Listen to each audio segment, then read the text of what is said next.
प्यारे बच्चों, छठी कक्षा के गणित के दूसरे चैप्टर पूर्ण संख्याएं के चौथे लेक्चर में आपका स्वागत है। इस लेक्चर में हम गणित की प्रश्नावली 2.2 के प्रश्नों को हल करेंगे। तो आइए शुरुआत करते हैं। यहाँ पर देखिए, पहला प्रश्न है, उपयुक्त क्रम में लगाकर योग ज्ञात कीजिए। तो 837 प्लस 208 प्लस 363। वैसे तो ऐसे सवाल हम छोटी क्लासेस में भी करते आ रहे हैं, लेकिन अब इसको एक आसान तरीके से हमने करना है कि देखिए कि इनकी संख्याओं को हमें एक ऐसे क्रम में लगाना है जिससे कि सवाल आसान हो जाए। और आसान सवाल कैसे होता है? जब इकाई का अंक 0 बने, ठीक, इकाई पे दाई पे जितनी हो सके मैक्सिमम पीछे से हम 0 बनाते हैं, तभी सवाल आसान होएगा। तो अगर यहाँ से ट्राई करें 8 और 7 15, तो 0 नहीं बनती। 7 और 3 10, इन दोनों से बनेगी। तो इन दोनों संख्याओं को हम एक साथ इकट्ठा लिख लेते हैं। 837 प्लस 363 प्लस 208, ठीक। उसके बाद 837 और 363 को पहले हल कर लेते हैं और फिर उसके बाद 208 इसमें जोड़ देंगे। तो 7 और 3 10 की 0 हासिल 1, 1 और 6 7, 7 और 3 10 हासिल 1, 1 और 3 4 8 12, 1200 प्लस 208। अब इनको जोड़ देंगे। 8 0 2 और 2 4 1, ठीक। तो इस तरह से ये हमारा इसका आंसर आ जाएगा। तो इससे देखिए कि पीछे से 0 बन जाती है, तो ये सवाल आसान हो जाता है जोड़ना। इसी तरह से अगर हम बी पार्ट पे ध्यान दें, तो बी पार्ट में आपको 4 संख्याएं दे रखी है। 1962 प्लस 453 प्लस 1538 प्लस 647, ठीक। तो इनमें देखिए कि किन किन संख्याओं को क्रम में लगाया जा सकता है कि 2 और 8 10, 3 और 7 10। तो इन दोनों संख्याओं को एक जगह लिख देंगे, इन दोनों संख्याओं को एक जगह लिख देंगे। तो 1962 के साथ लिख देता हूं मैं 1538 को। इनको अलग अलग कर लेंगे और 453 प्लस 647, इन दोनों का अलग। तो अब इन दोनों को जोड़िए। इकाई के अंक में इकाई का अंक जुड़ता है। 8 और 2 10 की 0 हासिल 1, 1 और 3 4, 4 और 6 10 की 0 हासिल 1, 1 और 5 6, 6 और 9 15, 1 1 और 1 2 और 1 3, 3500 ये हो गया। और इधर से 7 और 3 10 की 0 हासिल 1, 1 और 4 5, 5 और 5 10 की 0 हासिल 1, 1 और 6 7, 7 और 4 11। अब देखिए 0 फिर 0, 1 और 5 6 और 1 और 3 4, तो 4600 जो इसका आंसर आ जाएगा। अब कई बच्चे कहते हैं सर कि सीधा नहीं जोड़ सकते क्या? सीधा देखिए, आपको सीधा तो जोड़ना आपको दूसरी क्लास में भी आ ही गया था, ठीक। तो अभी आपने क्या करना है?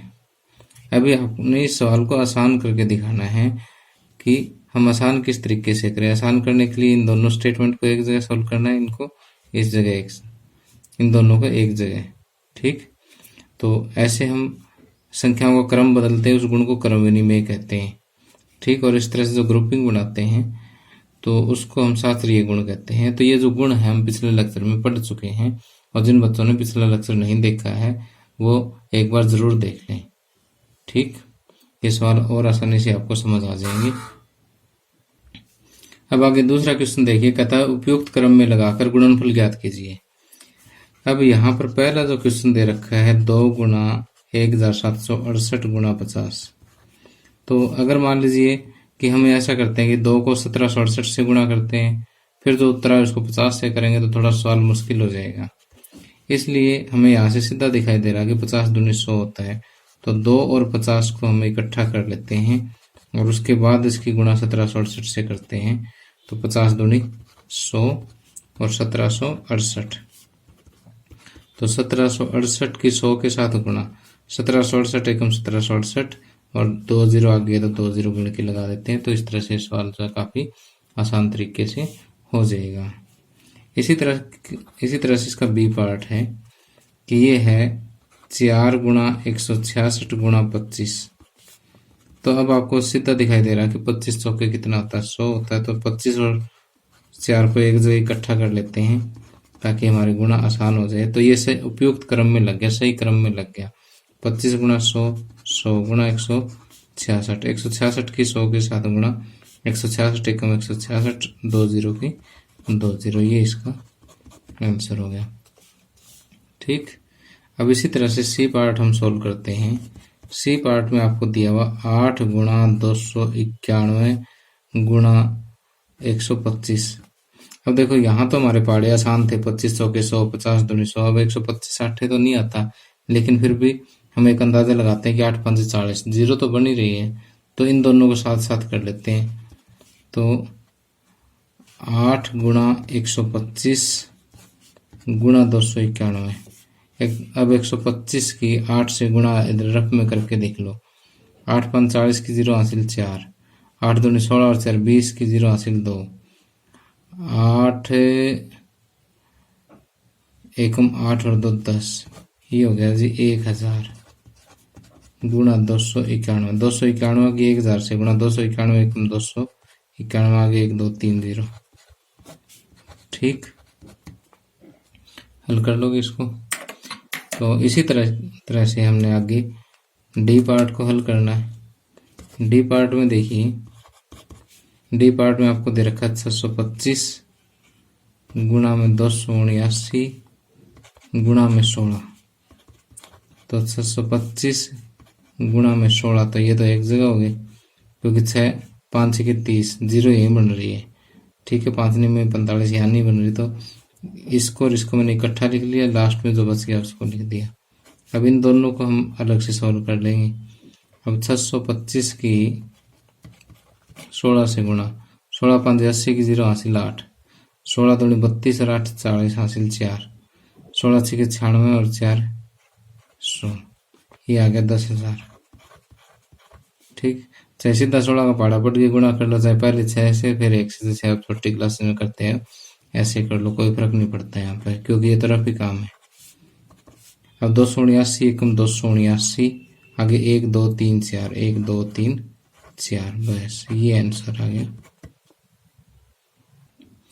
अब देखिए इसी तरह से ई पार्ट में आपने क्या करना है कि 285 गुणा में 5 गुणा में 60, 285। अब देखो ये सही क्रम में लगे हुए हैं कि 5 0 0 6 5 30, इन दोनों को अलग कर लेते हैं। 5 गुणा 60, इनको अलग हल करेंगे तो 285 गुणा में 5 6 के 30 और एक ही वाले 0, 300 हो गए। अब 285 को 3 से गुणा कर लेना। जब 285 को आप 3 से गुणा करोगे तो ये आएगा 855। देखो 3 5 15 हासिल 1, 3 8 24 1 25, 2 3 दूनी 6 और 2 8, 855 आ गया, आगे 2 0, बस हो गया आंसर। अब आपको बच गई इसका last part, F part. F part में आपको दिया हुआ है कि 125 गुणा 40 गुणा में 8 गुणा में 25। तो मैं ऐसा करता हूँ कि 25 चौके 100 होते, तो इन दोनों को तो इकट्ठा कर लेता हूँ, बाकी दोनों इकट्ठे। 125 गुणा में 8 गुणा में 40 गुणा में 25। ठीक, तो ये हो जाएगा 8 5 40 की 0, देखो अपन ने ऊपर करके देख रखा है, ये कितना 1000 था, और 25 चौके होता है 100 और 1 0 ये हो गई। तो 1000 और 1000 की गुणा कितनी हो जाएगी, 1 एकम 1 आगे 1 2 3 4 5 6 0, 1 2 3 4 5 6 0, ये आंसर हो गया। अब आगे तीसरा क्वेश्चन देखिए, यहाँ पर आपको दिया हुआ है कि निम्नलिखित में से प्रत्येक का मान ज्ञात कीजिए।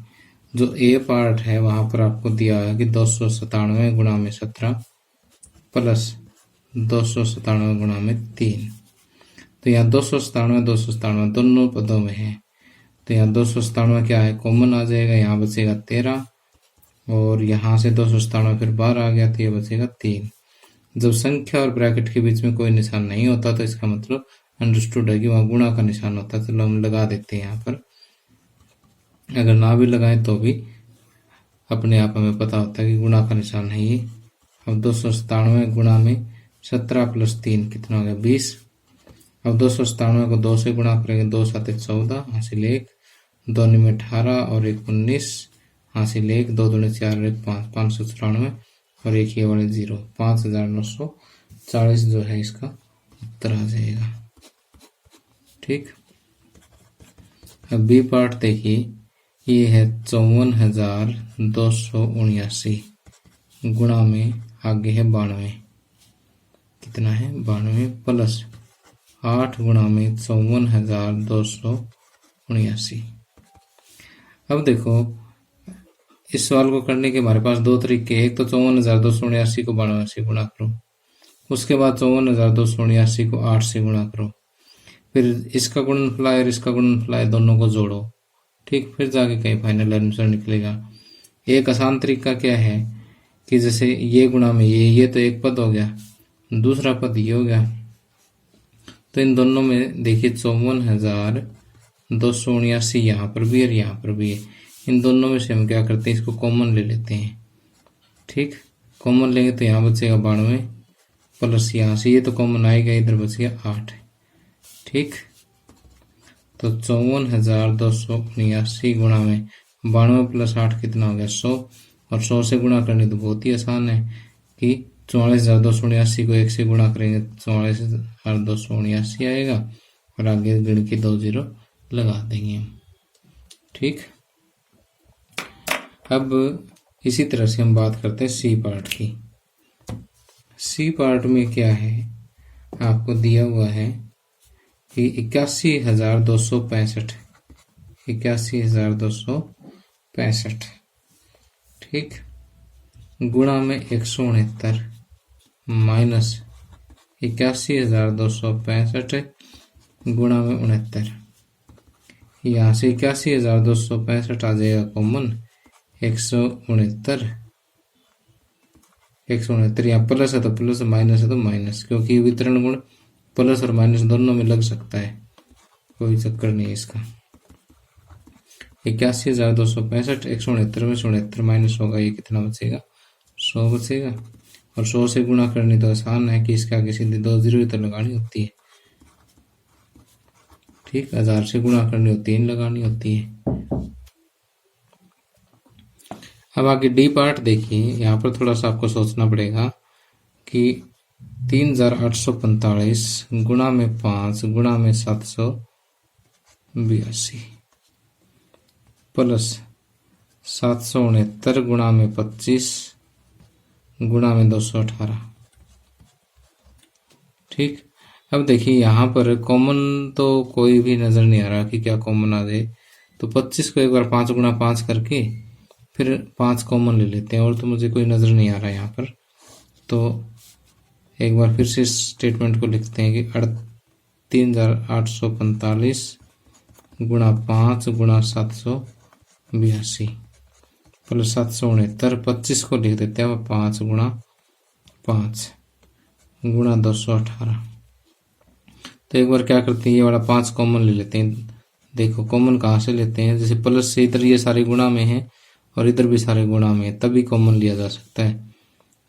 ठीक है, तो ये 5 गुणनखंड इधर है, 5 इधर है, तो ये कॉमन ले लो।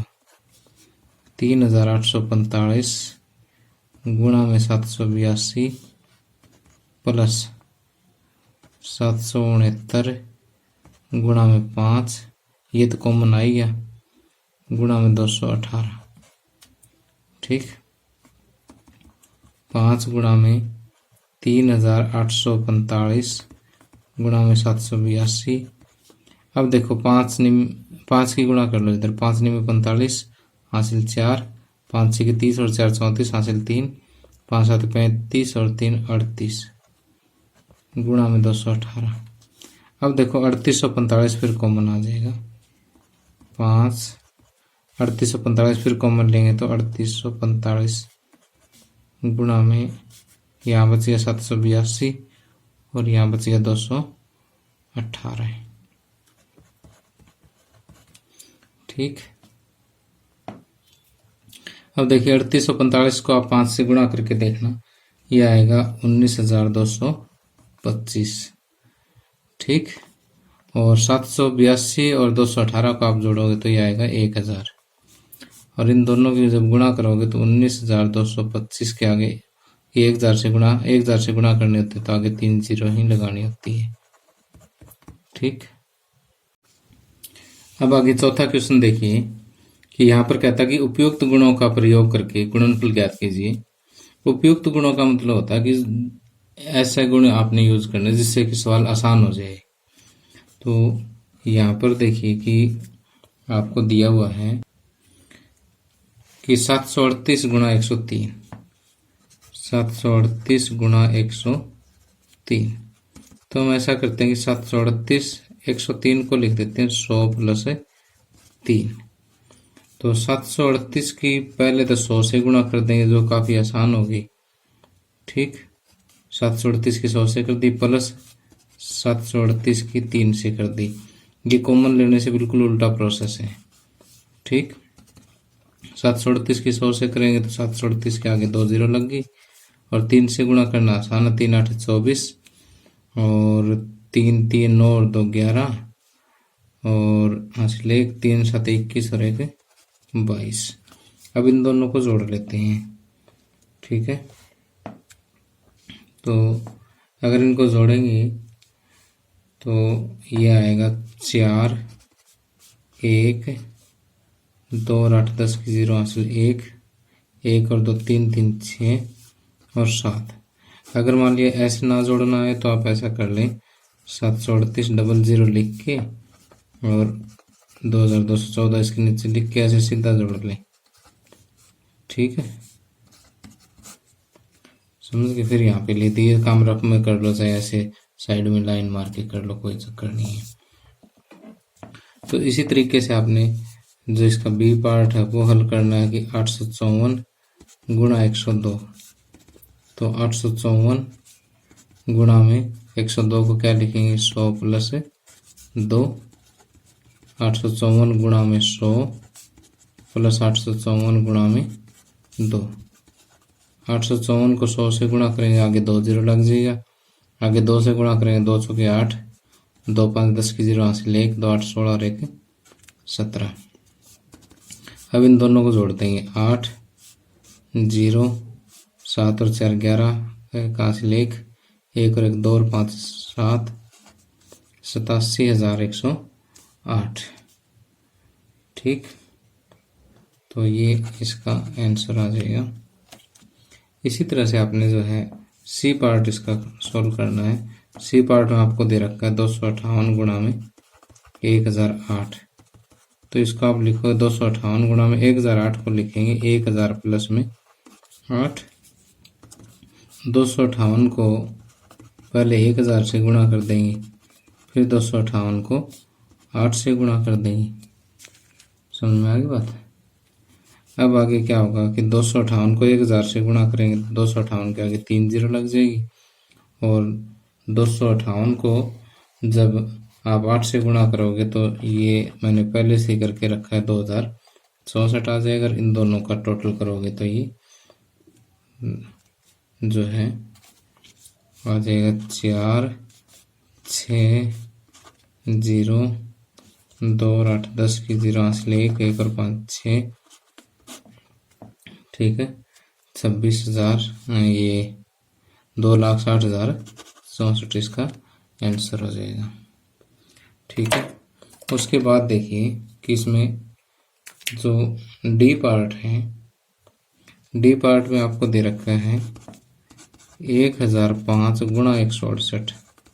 अब 168 के तो 100 प्लस 68 करेंगे, कोई ज़्यादा फायदा होने वाला नहीं है क्योंकि फिर 68 से गुणा में मुश्किल हो जाएगी। इसके देखो फिर 1005 को मैं 1000 प्लस 5 ये कर देता हूँ गुणा 168। अब देखो 1000 की 168 के साथ गुणा प्लस 5 की 168 के साथ गुणा, 1000 की 168 के साथ गुणा 168 के आगे 1 2 3 जीरो लग जाएगी। तो ये मैंने 3 जीरो लगा दी और 168 को 5 से जब हम गुणा करेंगे तो ये आएगा 840। ठीक, गुणा करके देख लेना इसके और जब इनको जोड़ेंगे तो ये आ जाएगा 16 88 40। ठीक, ये आंसर आ जाएगा। तो ये थोड़ा समय बचाने के लिए मैंने पहले से गुणा करके रख लिया, आप लोगों ने गुणा करके देखनी है। ठीक है, तो यहाँ से आप इसको नोट कर सकते हैं। आगे 5वां क्वेश्चन देखिए, किसी टैक्सी ड्राइवर ने अपनी गाड़ी की पेट्रोल टंकी में सोमवार को 40 लीटर पेट्रोल भरवाया। अगले दिन उसने टंकी में 50 लीटर पेट्रोल भरवाया। यदि पेट्रोल का मूल्य 44 रुपये प्रति लीटर था तो उसने पेट्रोल पर कुल कितना व्यय किया। तो यहाँ पर देखिए कि पहले दिन तो इसने टंकी में भरवा लिया 40 लीटर तेल, अगले दिन भरवा लिया 50 लीटर तेल। ठीक, तो ये पूरी टंकी में 40 लीटर प्लस 50 लीटर तेल हो गया, और पेट्रोल का मूल्य 44 रुपये प्रति लीटर, तो इसको 44 से गुणा कर देंगे तो कुल व्यय आ जाएगा कि 1 लीटर का मूल्य कितना, 44 लीटर। तो टंकी में पूरा जितने लीटर उसको 44 से गुणा करेंगे, पूरा व्यय आ जाएगा। तो यानी यहाँ पर हम लिखेंगे सोमवार को पेट्रोल डलवाया या भरवाया, सोमवार को जितना पेट्रोल भरवाया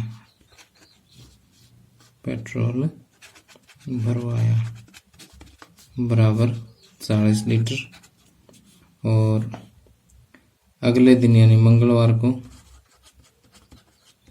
अगले दिन जितना पेट्रोल भरवाया बराबर 50 लीटर। ठीक, तो कुल पेट्रोल हो गया 40 प्लस 50 लीटर। ठीक, और 1 लीटर पर व्यय कितना, 44 रुपये। 1 लीटर पर खर्च बराबर 44 रुपये, और 40 प्लस 50 लीटर पर खर्च, यह हो जाए 44 गुणा में 40 प्लस 50। 44, देखो संख्या और इसके बीच में मैंने कोई निशान नहीं लगाया, इसका मतलब गुणा का निशान नहीं। 40 प्लस 50 कितना आ गया, 90। 9 चौके 36 हासिल 3, 9 चौके 36 और 3 39, तो 3960 रुपये का जो है उसका पूरा पेट्रोल पर खर्चा आ जाएगा। आगे देखिए, कोई दूध वाला एक होटल में सुबह 32 लीटर दूध देता है और शाम को 68 लीटर दूध देता है। यदि दूध का मूल्य 45 रुपये प्रति लीटर है तो दूध वाले को प्रतिदिन कितनी धनराशि प्राप्त होती है। तो यहाँ पर हम ये लिखेंगे कि सुबह जितना दूध डाला या सुबह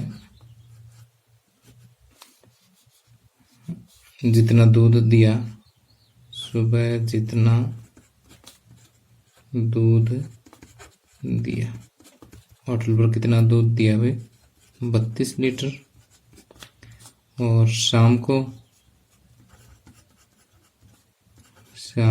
जितना दूध दिया बराबर 68 लीटर। कुल दूध हो गया 32 प्लस 68 लीटर। ठीक, 1 लीटर दूध का मूल्य अब कितना हो गया, 1 लीटर दूध का मूल्य आपको बता रखा 45 रुपये, और 32 प्लस 68 लीटर दूध का मूल्य, ये हो जाएगा 45 गुणा में 32 प्लस 68, तो 45 गुणा में 8 और 2 10 की 0 हासिल 1, 1 और 6 7 और 3 10, 45 को जब आप 100 से गुणा करोगे तो 4500 रुपये का जो है एक दिन में उसको धनराशि प्राप्त होगी।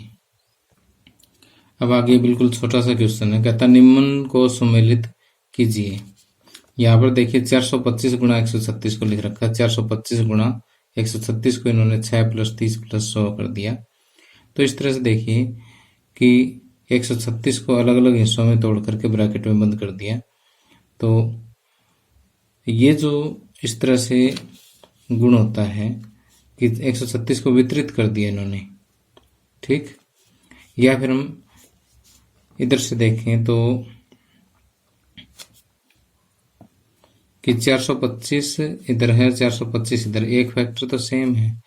दूसरे को देखो इन्होंने तोड़ के अलग अलग कर रखा है। तो इस टाइप का जो गुण होता है वो क्या होता है, वितरण गुण होता है।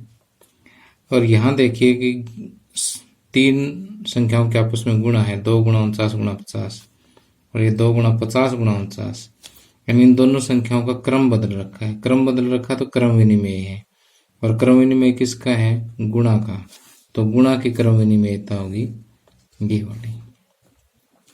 और यहाँ पर 80 + 2005 + 20, और इसमें 80 + 20 + 2005, यानी यहाँ पर भी संख्याओं का क्रम बदल रखा है और बीच में जोड़ का निशान। तो है तो क्रम विनिमयता, जो क्रम बदल दिया तो, लेकिन किसकी है, योग की। तो ये योग की क्रम विनिमयता है। तो इस तरह से जो आपने इसको ठीक मिलान करना है। और जब आप कॉपी पे लिखते हो तो 1 लिख के उसके आगे यहाँ पर सीधा लिखना योग पर गुणन का वितरण, ठीक। उसी तरह से इसके आगे ये वाला लिख देना, इसके आगे, ठीक। तो आज आपका होमवर्क जो है यही है कि जो एक्सरसाइज 2.2 के मैंने आपको क्वेश्चन नंबर 1 से 7 यहाँ पर जो हल करवाए हैं वो आपने अच्छी तरह से समझने हैं और अपने फिर नोटबुक पर अच्छी तरह से करने हैं। Thank you, have a nice day.